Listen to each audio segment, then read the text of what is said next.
ಅಪ್ರಾಪ್ತ ಮಗಳಿಂದಲೇ ತಾಯಿಯ ಕೊಲೆಯಾದಂತಹ ಒಂದು ಘಟನೆ. ಇದಕ್ಕೆ ಸಂಬಂಧಪಟ್ಟಂತೆ ಡೀಟೇಲ್ಸ್ ಬರ್ತಾ ಇದೆ, ನೋಡ್ತಾ ಹೋಗೋಣ. ಅಪ್ರಾಪ್ತ ಮಗಳಿಂದಲೇ ತಾಯಿಯ ಕೊಲೆ. ಸ್ನೇಹಿತರ ಜೊತೆ ಸೇರಿ ತಾಯಿಯನ್ನೇ ಕೊಂದಿದ್ದಾಳೆ ಮಗಳು. ಬೆಂಗಳೂರಿನ ಸುಬ್ರಹ್ಮಣ್ಯಪುರದ ಸರ್ಕಲ್ ಮಾರಮ್ಮ ದೇವಸ್ಥಾನದ ಬಳಿ ಈ ಘಟನೆ ನಡೆದಿದೆ. ಉಸಿರುಗಟ್ಟಿಸಿ ಕೊಲೆ ಮಾಡಿ ನೇಣು ಹಾಕಿ ತಲೆ ಮರೆಸಿಕೊಂಡಿದ್ರು ಆರೋಪಿಗಳು. ತಾಯಿ 35 ವರ್ಷದ ನೇತ್ರಾವತಿಯನ್ನು ಕೊಂದಿದ್ದಾರೆ ಅಪ್ರಾಪ್ತ ಮಗಳು. 5 ಅಪ್ರಾಪ್ತರು ಕೃತ್ಯದಲ್ಲಿ ಭಾಗಿಯಾಗಿರುವ ಶಂಕೆ. ಅಪ್ರಾಪ್ತ ಮಗಳು ಅಂದರೆ ಚಿಕ್ಕ ವಯಸ್ಸು, 18 ವರ್ಷಕ್ಕಿಂತ ಕಡಿಮೆ ಇರತಕ್ಕಂಥ ಮಗಳು ಸ್ನೇಹಿತರ ಜೊತೆ ಸೇರಿ ತಾಯಿಯನ್ನೇ ಕೊಂದಿದ್ದಾಳೆ. 5 ಜನ ಸೇರ್ಕೊಂಡು ಕೊಂದಿರೋದು. ಸುಬ್ರಹ್ಮಣ್ಯಪುರದ ಸರ್ಕಲ್ ಮಾರಮ್ಮ ದೇವಸ್ಥಾನದ ಬಳಿ ನಡೆದಿರ್ತಕ್ಕಂಥ ಘಟನೆ. 35 ವರ್ಷದ ತಾಯಿ ಮೃತಪಟ್ಟಿದ್ದಾರೆ. ಉಸಿರುಗಟ್ಟಿಸಿ ಸಾಯಿಸಿ ನಂತರ ನೇಣು ಬಿಗಿದು ಹಾಕಿದಾರಂತೆ.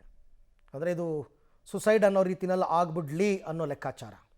ಅಪ್ರಾಪ್ತ ಮಕ್ಕಳು ಹೇಗೆ ಇವರಿಗೆಲ್ಲರಿಗೂ ಈ ಥರ ಕ್ರಿಮಿನಲ್ ಐಡಿಯಾಗಳು ಬರುತ್ತೆ, ಯಾವ ಥರ ಅಂತ ಗೊತ್ತಿಲ್ಲ. ಮತ್ತು ಏನು ಕಾರಣ? ಹೆತ್ತ ತಾಯಿಯನ್ನೇ ಕೊಲ್ತಾರೆ ಅಂತಂದರೆ ಆ ಚಿಕ್ಕ ವಯಸ್ಸಿನ ಮಕ್ಕಳಿಗೆ ಮನಸ್ಸಿನ ಮೇಲೆ ಯಾವ ರೀತಿ ಅವರಿಗೆ ಮನಸ್ಸಿನ ಮೇಲೆ ಆಗಿರಬೇಕು, ಗಂಭೀರವಾದ ಪರಿಣಾಮ ಹೇಗಾಗಿರಬೇಕು, ಇದೆಲ್ಲವೂ ಕೂಡ ಮೂಡ್ತಕ್ಕಂಥ ಪ್ರಶ್ನೆ. ಇನ್ನಷ್ಟು ಡೀಟೇಲ್ಸ್ ಇದೆ. ಇದೇನು ಎತ್ತ ಯಾತಕ್ಕೋಸ್ಕರ ಕೊಲೆ ಆಗಿರೋದು ಅಂತಕ್ಕಂಥದ್ದನ್ನು ನೋಡ್ತಾ ಹೋಗೋಣ.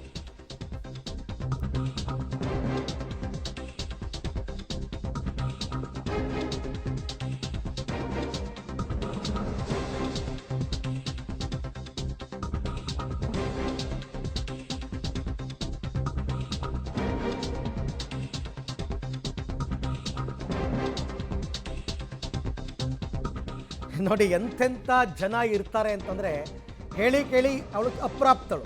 SSLC ಫೇಲ್ ಆಗಿ ಮನೆಯಲ್ಲೇ ಇದ್ದರು ಆರೋಪಿಗಳು.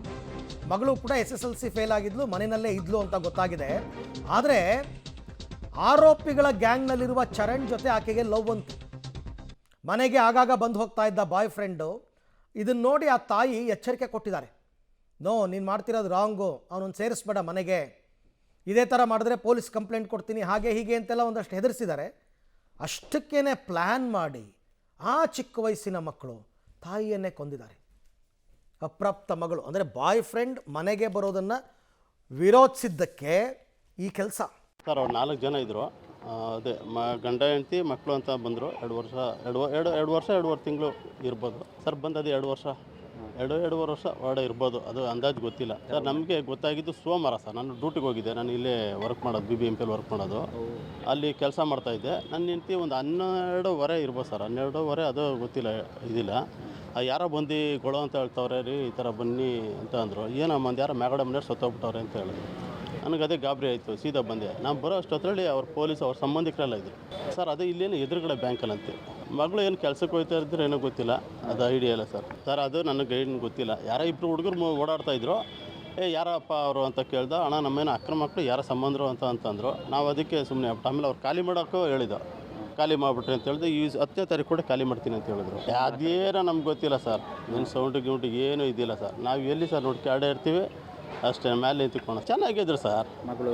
ಚೆನ್ನಾಗಿ ಮಗಳ ಹತ್ರ ನಾವೇನು ಮಾತಾಡ್ತಿರಲ್ಲ ಬಿಡಿ, ಚೆನ್ನಾಗಿದ್ರು ಪಾಪ. ಏನು ಈ ಬಗ್ಗೆ ಮತ್ತಷ್ಟು ಮಾಹಿತಿ ನನ್ನ ಕೊಲೀಗ್ ನಾಗೇಶ್ ಅವರಿಂದ ಪಡ್ಕೊಳ್ಳೋಣ. ನಾಗೇಶ್, ಹೇಳಿ ಕೇಳಿ ಅಪ್ರಾಪ್ತರು ಆಯಿತಾ, SSLCನಲ್ಲಿ ಫೇಲ್ ಆಗಿ ಮನೆಯಲ್ಲಿ ಕೂತಿದ್ದವರು, ಇಂಥ ಕ್ರಿಮಿನಲ್ ಐಡಿಯಾಗಳು ಇವ್ರಿಗೆಲ್ರಿಗೂ ಹೇಗ್ರಿ ಹೊಳೆಯುತ್ತೆ? ಏನಿದೆ ಡೀಟೇಲ್ಸು? ಈಗ ಎಲ್ಲರೂ ಕೂಡ ಪೊಲೀಸರು ಬಂಧಿಸಿದಾರಾ ಹೇಗೆ ಅಂತ? ಅರವಿಂದ್, ಅಪ್ರಾಪ್ತ ವಯಸ್ಸಿನ ಮಗಳು ತನ್ನ ಸ್ನೇಹಿತ ಮತ್ತು ಪ್ರಿಯಕರನೊಟ್ಟಿಗೆ ಸೇರಿ ತನ್ನ ತಾಯಿಯನ್ನು ಕೊಲೆ ಮಾಡಿರುವಂಥ ಘಟನೆ ಸುಬ್ರಹ್ಮಣ್ಯಪುರ ಪೊಲೀಸ್ ಠಾಣಾ ವ್ಯಾಪ್ತಿಯಲ್ಲಿ ಬರುವಂತಹ ಉತ್ರಹಳ್ಳಿಯಲ್ಲಿ ನಡೆದಿರುವಂಥದ್ದು.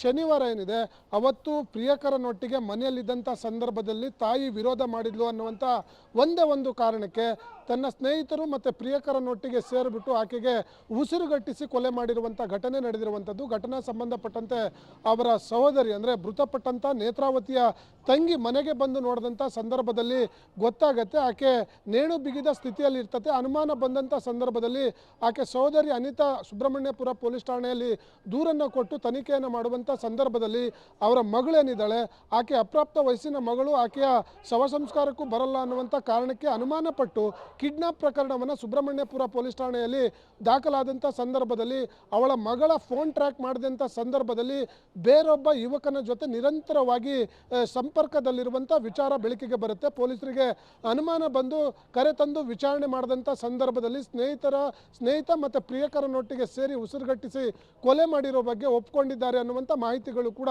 ಸಿಕ್ಕಿದೆ. ಜೊತೆಗೆ ಈಗಾಗಲೇ ಕೊಲೆ ಮಾಡಿದ್ದಂಥ ಮಗಳು ಮತ್ತು ಪ್ರಿಯಕರ ಸೇರಿ ಒಟ್ಟು 5 ಜನ ಸ್ನೇಹಿತರನ್ನು ಬಂಧನ ಮಾಡಿರುವಂಥ ಸುಬ್ರಹ್ಮಣ್ಯಪುರ ಪೊಲೀಸರು ತನಿಖೆಯನ್ನು ಮಾಡ್ತಿದ್ದಾರೆ ಅನ್ನುವಂಥ ಮಾಹಿತಿಗಳು ಈಗ ಸದ್ಯಕ್ಕೆ ಗೊತ್ತಾಗ್ತಿರುವಂಥದ್ದು. Aravind. Right, thank you Nagesh, ತಮ್ಮ ಎಲ್ಲ ಮಾಹಿತಿಗಾಗಿ ಧನ್ಯವಾದ.